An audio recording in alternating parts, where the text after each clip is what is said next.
الحمد لله الذي شرف هذه الأمة وجعلها خير أمة أخرجت للناس تأمر بالمعروف وتنهى عن المنكر وتؤمن بالله أحمده تعالى وأشكره على ما أولاه أشهد أن لا إله إلا الله كتب الخيرية لدعاء الخير والإصلاح وأشهد أن محمدا عبده ورسوله حامل لواء الدعوة والجهاد والكفاح. Ladies and gentlemen, ذمہ داران اہل حدیث یوسف سٹی اکاڑا،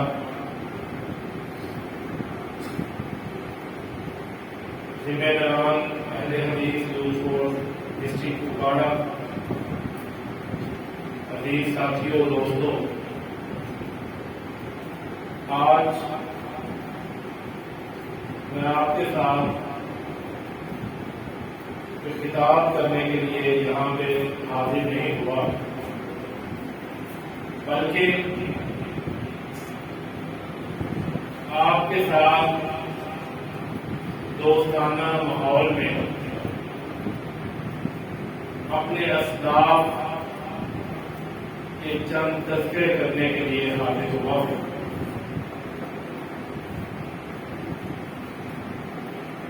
تحریک اہل حدیث کوئی ہنگامی کوئی وقتی تحریک نہیں ہے، بلکہ یہ تحریک قرآن و سنت کے غلبے کی عالمگیر اور ہمیشہ سے رہنے والی تحریک ہے۔ اہل حدیث نہ کوئی فرقہ ہے، نہ کوئی مذہب ہے، بلکہ یہ صاف شفاف اجلی نکھری قرآن و سنت کے اصول و مبادی کے اوپر قائم ایک ایسی تحریک ہے جو حضرت انسان کے دل و دماغ کو قرآن و سنت سے جلا بخشتی ہے۔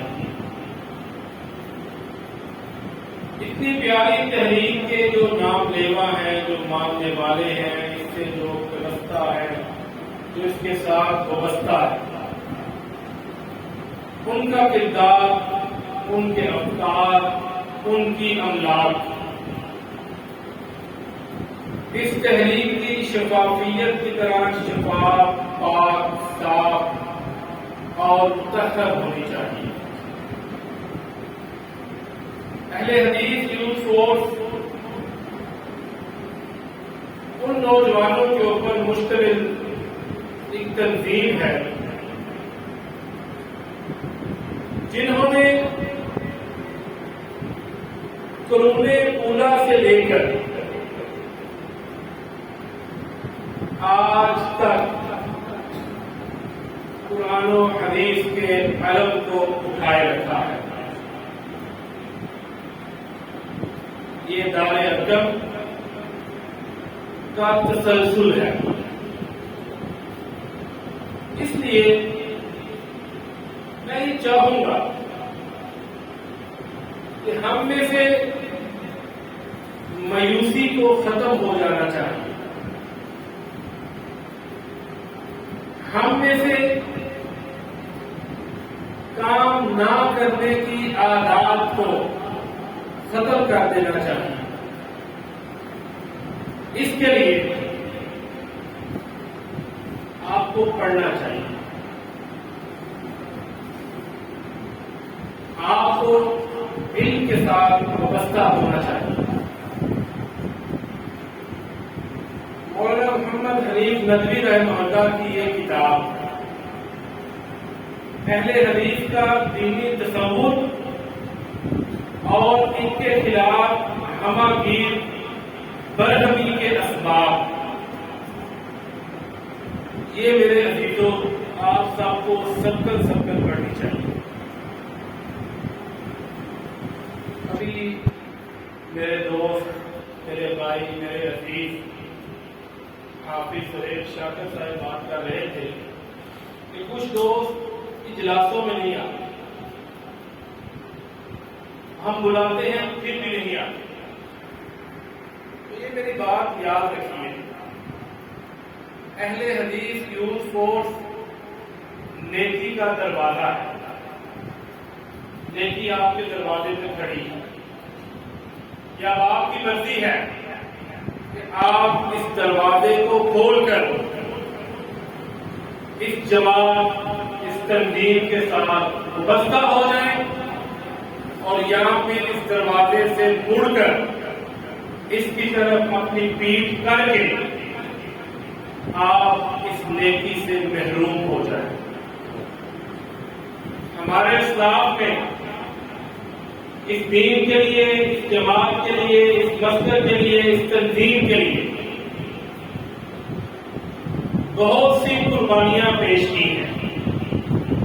میں خیر القرون کی بات نہیں کروں گا، میں آپ اور اپنی جو ہمارا زمانہ ہے، جو ہمارا علاقہ ہے برِ صغیر پاک و ہند، میں اس کی بات کروں گا. سید نذیر حسین محدث دہلوی رحمہ اللہ، شیخ الکل فی الکل، برِ صغیر میں علم حدیث کے بانی کہا جائے تو اس میں مبالغہ نہیں ہے. 60 برس وہ حدیث پڑھاتے رہے. ان کا کیا طریقہ کار تھا اور آج میرا اور آپ کا کیا ہے؟ امام الحسن مولانا محمد ابراہیم میر سیالکوٹی رحمہ اللہ،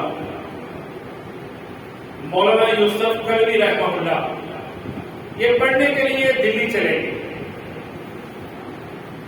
یہ اسٹیشن سے اترے، انہیں آگے سے ایک بزرگ نے رسیو کیا، لے کر مسجد حبش خان میں چلا گیا. ان کو چھوڑ کے مسجد میں بٹھا کے وہ چلا جاتا ہے. یہ لوگوں سے پوچھتے ہیں کہ سید صاحب کدھر ہیں، ہم نے ان سے پڑھنا ہے. وہ شخص کہتا ہے کہ ابھی آپ کو جو شخص اس مسجد میں چھوڑ کے گیا ہے وہ سید نذیر حسین ہے. وہ حیران ہوئے کہ ہم نے تو اسٹیشن سے کلی لیا تھا.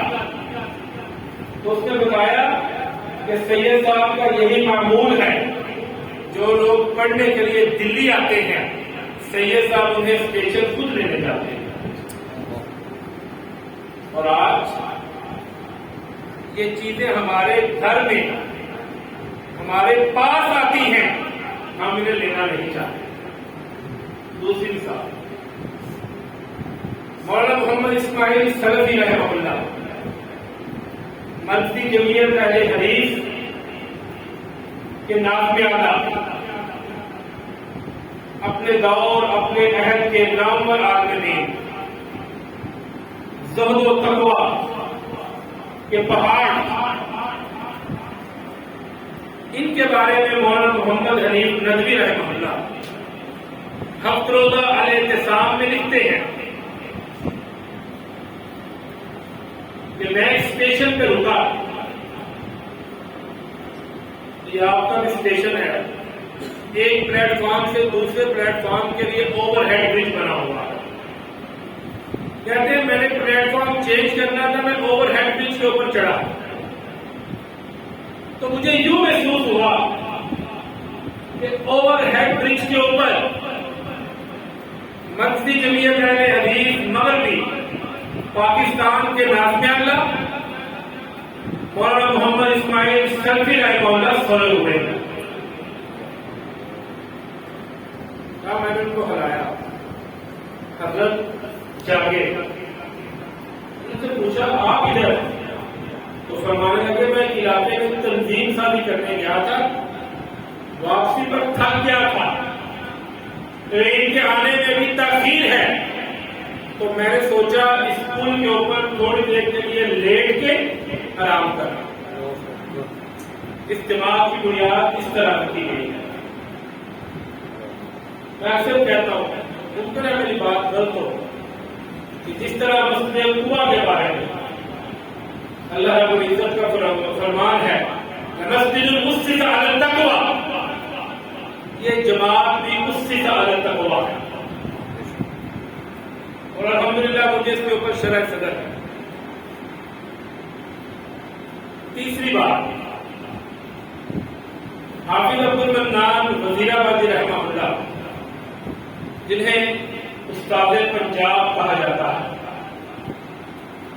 پنجاب کے جتنے بھی ہمارے نامور علماء کرام تھے وہ سب حضرت حافظ صاحب کے شاگرد تھے۔ آپ پڑھنے کے لیے دلی چلے گئے، سید صاحب سے جا کے عرض کی میں پڑھنا چاہتا ہوں، آپ مدینہ تھے، ہمارے اوپر اللہ کا کتنا کرم ہے، ہماری 6x6 کی نظر ہے، ہاتھ پاؤں ٹانگیں اللہ کا شکر ہے ہماری مکمل ہے پوری۔ سید صاحب نے دلی کے لہجے میں فرمایا ابے بندے، ہمارے پاس تمہارے لیے کھانا نہیں ہے، آج آپ کو کھانا باہر لگا ہوگا، خوش قسمتی دیکھیں آپ، کہا ابے بندے ہمارے پاس کھانا نہیں ہے تمہارے لیے۔ عرض کی حضور رہنے کے لیے جگہ عطا فرمائے، میں ساتھیوں سے، ہم مکتب کلاس فیلو سے ایک ایک لقمہ لے کے اپنا گزارا کرتے ہیں۔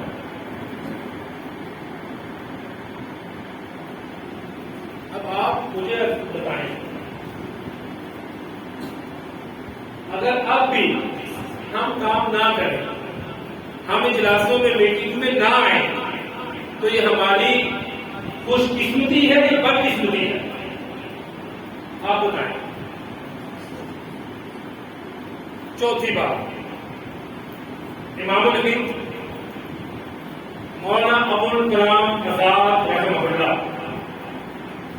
جن کے بارے میں لوگوں نے یہ کہا کہ ابو الکلام ہندوستان کے اپنے درمیان ہیں۔ آپ رانچی کلکتہ کے پاس ایک شہر ہے، وہاں پہ نظر بند تھے، آپ لکھتے ہیں تذکرہ میں کہ میں مغرب کی نماز پڑھ کے مسجد سے نکلا، ایک غریب الدیار اجنبی مجھے ملا، اور آپ کیا کہتا ہے، آپ غور کریں، ذرا تصور کریں، اپنے آپ کو رانچی لے جائیں اور تصور کریں کہ ابو الکلام مسجد سے نکلے، وہ اجنبی آگے عرض کرتا ہے میں کابل سے آیا ہوں، کدھر سے آیا ہوں؟ کابل سے آیا ہوں، میرے پاس کرایہ نہیں تھا، میں کابل سے پیدل چلا کوئٹہ پہنچا، وہاں پہ کچھ وطن کے دوست تھے، تاجر تھے، وہ آپ کے پاس پہنچا گئے ہیں، کہا بھائی کیا کام ہے؟ تو عرض کرنے لگا الہلال اور البلاد، یہ دونوں میں نے پڑھی ہیں، ان میں سے قرآن کریم کے یہ دو مقامات میری سمجھ میں نہیں آئے، میں کابل سے وہ سمجھنے کے لیے آپ کے پاس حاضر ہوا۔ پیسے لینے تھے؟ کاروبار کرنا تھا؟ نہیں، دو مقام سمجھنے تھے۔ اور مزے کی بات، آج تو ہم لوگ تقریر کر کے کھڑے ہو جاتے ہیں، ہمیں کوئی ملے تو ہم جائیں۔ وہ شخص مولانا آزاد نے اپنی کتاب کا انتخاب اس کے نام کیا، فرماتے ہیں میں اس کا نام نہیں جانتا، وہ مجھے ملے بغیر چلا گیا، اور میرا خیال ہے وہ مجھے اس لیے نہیں ملا کہ میں اسے غریب سمجھ کے کچھ پیسے نہ دے دوں۔ یہ میرے بھائیوں 4 پوائنٹس تھے آپ کے لیے کہ خدا اپنے اندر سنجیدگی، لگن، جنون، جذبہ اور ہمت پیدا کی. پانچویں بات، ہمارے رویے، ہمارے بہیو، ہمارا طریقہ کار. رحمت للعالمین کے مصنف ہیں، کون ہے؟ قاضی سید سلیمان سلمان منصور پوری رحمہ اللہ. آپ ریاست پٹیالہ کے جج بھی تھے. آپ کو ہمیشہ جب آپ کورٹ جاتے ایک ملنگ ملا کرتا تھا، ٹال پہنے ہوئے، لمبی لمبی زلفیں، میلی چہری داڑھی، علی مولا کا اس نے نعرہ لگانا، ہاتھ میں عصا ہوتا تھا. سید صاحب گزرتے رک جاتے، اس سے سلام لیتے، حال احوال پوچھتے، کوئی ضرورت ہے، چائے کھانا جو بھی، چلے جاتے. سید سلیمان منصور پوری رحمہ اللہ خود لکھتے ہیں کہ ایک روز نماز جمعہ میں وہ ملنگ میری مسجد میں آیا، بال کٹوائے ہوئے، داڑھی صاف ستھری، ٹل سارے کٹوا دیے، اور آگے کہنے لگا، سید صاحب آج کے بعد میں نے آپ کے مسلک کو، تحریر کو میں نے اپنا لیا ہے، مجھے اپنا بنا. آپ نے اس کو دعوت دی، کوئی درس دیا نہیں، صرف آپ کا رویہ. آج میرا آپ کا رویہ کیا ہے؟ مجھے فون آ جائے، میرے موبائل میں نمبر سیو نہیں ہے، میں نے فون کر کر جی ایسے جیسے میں نے آگے سے تھپڑ مارا، سلام لوں گا کام، اور وہ سمجھ نہیں آتی میں کیا کہہ رہا ہوں. اور وہی فون عبدالرزاق صاحب کا آ جائے، السلام علیکم، کیا حال ہے، ٹھیک ہو. یہ ہمارا طریقہ کار ہے، ہمیں اس کو بدلنے کی ضرورت ہے.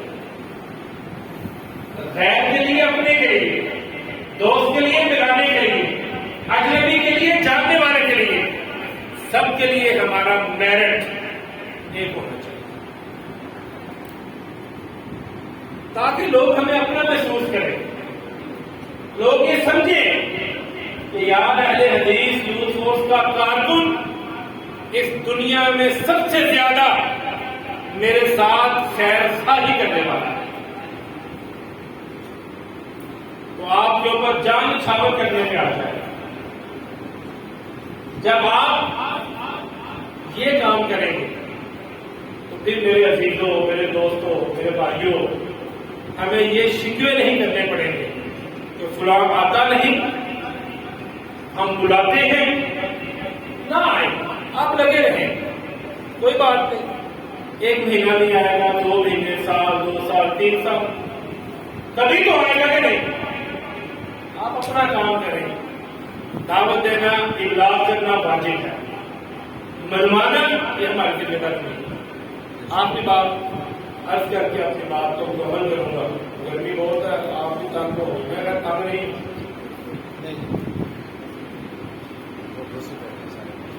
ایک اپنا واقعہ سناتا ہوں، نے پہلے بھی سنایا ہو. میں استنبول گیا، جو ترکی کا مشہور شہر ہے، قسطنطنیہ پرانا نام ہے اس کا. وہاں پر ہوٹل کے روم میں لیٹا ہوا تھا، دروازے پہ دستک ہوئی. میں نے اسے لیٹے لیٹے پوچھا کون ہے. آگے سے لڑکی نے بولا کہ میں نے آپ سے بات کرنی ہے، دروازہ کھولا. اجنبی شہر، اجنبی لوگ، تو میں نے وہیں سے آواز دی جو بات کرنی ہے ادھر سے کر. اب میرے ذہن میں تھا یہ ہوٹل کی طرف سے ہوگی، یہاں کوئی ہیلپ کرنے کے لیے آئی ہوگی، یا یہ کوئی اور ہوگی. لیکن میں حیران ہوا جب اس نے انگلش کے اندر عیسائیت، کرسچینٹی کی، عیسیٰ علیہ السلام کے دین کی دعوت دینی شروع کیا. بولتے نہیں 5 منٹ، 4 منٹ، 5 منٹ، مجھے بھی تجسس ہوا. میں نے اٹھا، دروازہ کھولا، اس کو ساتھ لیا, ہوٹل کی لابی میں آ گیا, کافی آرڈر کی. اور میرے مائنڈ میں کیا ہے, میرے ذہن میں کیا ہے کہ یہ راہبہ ہے, یہ نن ہے جو چرچ کی طرف سے بھیجی گئی ہے. اس سے پوچھا بی بی کیا معاملہ ہے. اس کے جو جواب تھا, جو آنسر تھا, اس کو مجھے حیران کر دیا. کہنے لگی میں بینک میں جاب کرتی ہوں, کرسچن ہوں, سیٹرڈے سنڈے ہفتہ اتوار مجھے چھٹی آف ہے. تو یہ 2 دن استنبول میں جو 5 اسٹار ہوٹلز ہیں میں نے ان کے لیے رکھے ہوئے. میں وہاں جاتی ہوں, تو کمرہ کھولے نہ کھولے, ملے نہ ملے, میں دروازے کے سامنے کھڑے ہو کے یہ جو میرا میسج ہے یہ میں ہر بندے تک پہنچا کے آتا ہوں. کیا میں نے اسے دوبارہ ملنا تھا؟ کیا اس نے مجھے ملنا تھا؟ نہیں. وہ کس کی دعوت دیتی تھی؟ میں نے پہلے کہا تھا یہ تقریر نہیں ہے یا ایک جمعہ ہے جس میں آپ کو بولا گنا ہو. تو نہ میں خطیب ہوں وہ مسعد مدنی صاحب کی طرح یا قاری صاحب کی طرح کہ جس نے آپ کو کہنا سبحان اللہ کو یا اونچی بولو. میں نے تو آپ سے پہلے کہا تھا کہ دوستانہ کچھ تجربات آپ سے شیئر کروں گا. اب آپ بتائیں کیا اس نے مجھے ملنا تھا دوبارہ؟ اس کو مجھ سے کام تھا؟ نہیں. کیا میں نے اس کی بات مان لی؟ نہیں. جب یہ تینوں کام نہیں ہے تو پھر اگر وہ عیسائیت کی دعوت دے سکتی ہے تو میرے بھائیوں میں اسلام کی کیوں نہیں دے سکتی؟ ہمارا تو دعویٰ ہے کہ ہماری وقت, اور یہ سچا دعویٰ ہے کہ اہل حدیث جماعت حق ہے, اور اس کے اوپر ہمارے دلائل ہیں, نصوص ہیں. لا تزال طائفۃ من امتی منصورین علی الحق الدین بدا غریبا فسیعود کما بدا فطوبی للغرباء. ہمارے پاس اس کے اوپر بہت سے نصوص ہیں, دلائل ہیں, ایویڈنس ہیں. تو پھر ہم اس کی دعوت دیتے ہوئے شرماتے کیوں؟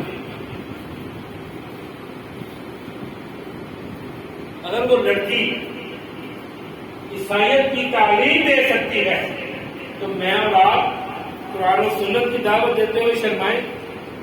تو اللہ تعالیٰ نے ہمیں یہ موقع دیا ہے, یہ اللہ تعالیٰ کا ہمارے اوپر فضل و کرم ہے کہ اس نے ہمیں اس جماعت کے ساتھ وابستہ کر دیا. اس لیے میری آپ سے درخواست ہے, التجا ہے, ریکویسٹ ہے کہ آپ دامے درمے قدمے سکھنے اس جماعت کے ساتھ, تنظیم کے ساتھ, ان میرے دوستوں کے ساتھ مل کر, جڑ کر اس تنظیم کا, جماعت کا, مسلک کا, دین کا کام کریں. انشاءاللہ اللہ تعالیٰ آپ کا یہ کام کیا ہوا ضائع نہیں ہونے دے گا. انشاءاللہ آپ اس کا اجر جزیل میرا رب ضرور عطا کرے.